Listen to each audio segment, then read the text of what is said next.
All right, a rather big story. U.S. President Donald Trump's war against higher education institutes continue. On Thursday, he called Harvard University a disgrace and that Ivy League schools are abusing its tax-exempt status. But Harvard didn't flinch. In response, the university said that there was no legal basis to rescind its tax-exempt status, and such an action will be unprecedented. Now, campus protests from Colombia to California unites people and the academia world in a fight against the Trump administration.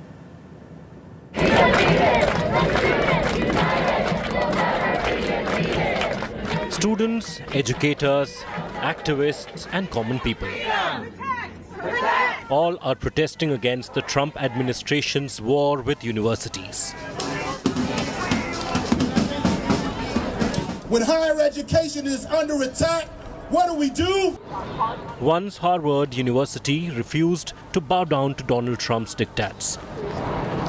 Others have joined in to stand up for academic freedom and protest what they described as political repression, censorship, and attacks on higher education under U.S. President Donald Trump. From Berkeley in California to New York to Washington, D.C. Protesters demanded hands off our education from the administration. Tyranny cannot exist unless people submit to it. And we are not going to submit. Students at Harvard University in Cambridge vowed not to bow down. The university was threatened by Homeland Security that it will lose its ability to enroll foreign students if it does not meet demands from the Trump administration to share information on some visa holders, marking the government's latest escalation against the educational institution. I think it would be something we discuss because we wanted to show that Harvard can stand together united, saying we're not going to cave to demands that we turn in some international student names so that they can be have their visas revoked without a just cause, and they can be deported back to their home countries. Students at Columbia University protested in front of the campus after the university accepted policy changes by the Trump administration. The changes included placing the Middle East Studies Department under supervision, hiring new safety personnel who can make arrests, and banning face masks for the purpose of concealing one's identity. The university also agreed to appoint a senior provost tasked with reviewing several international studies departments, leadership, and curriculum. They care about the financial viability of the institution and Similar demands were made to Harvard University, and when it refused, federal grants and funds of billions of dollars were frozen. And then the president threatened the Ivy League school with withdrawal of tax exemption benefits. I think it would be something we discuss. Because I think Harvard's a disgrace. I think what they did was a disgrace. They're obviously anti-Semitic, and all of a sudden they're starting to behave. But tax-exempt status, I mean, it's a privilege. It's really a privilege, and it's been abused by a lot more than Harvard, too. By a lot more than Harvard. So we'll see how that all works out. The fight continues between the top schools led by Harvard University and the Trump administration. Bureau Report, India Today.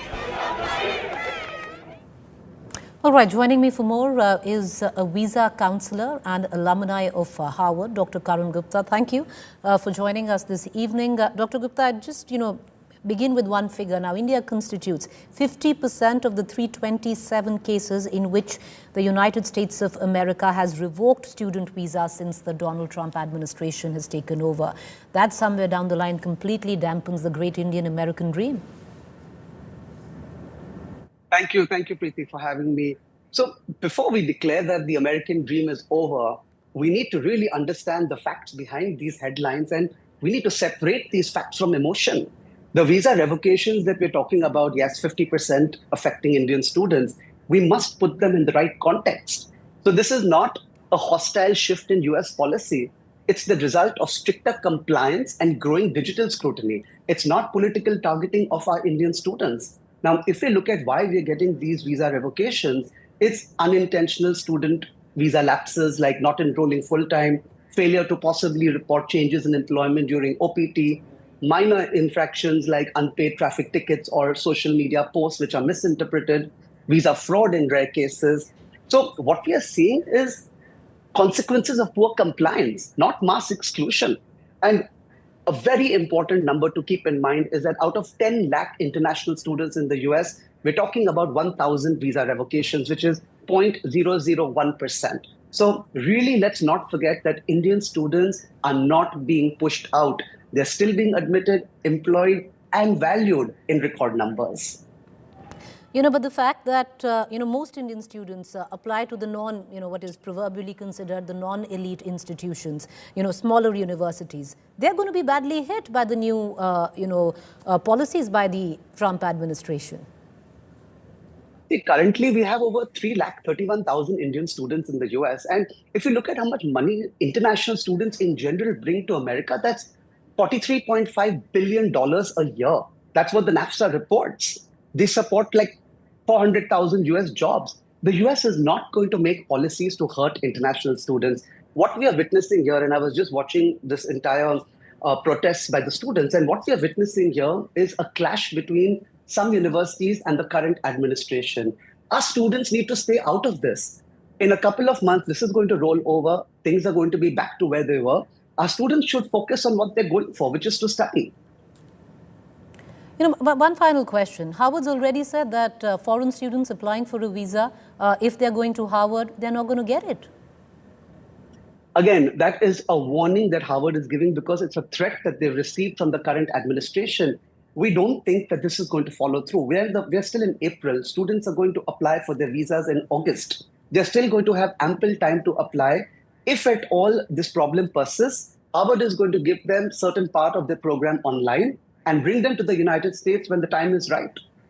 And when that timing will be right is the big question, sir. Because that's a lot at stake for a student who's looking to study at Harvard, keeping in mind how prestigious that application is. But thank you for taking the time out and joining us this evening. Appreciate it.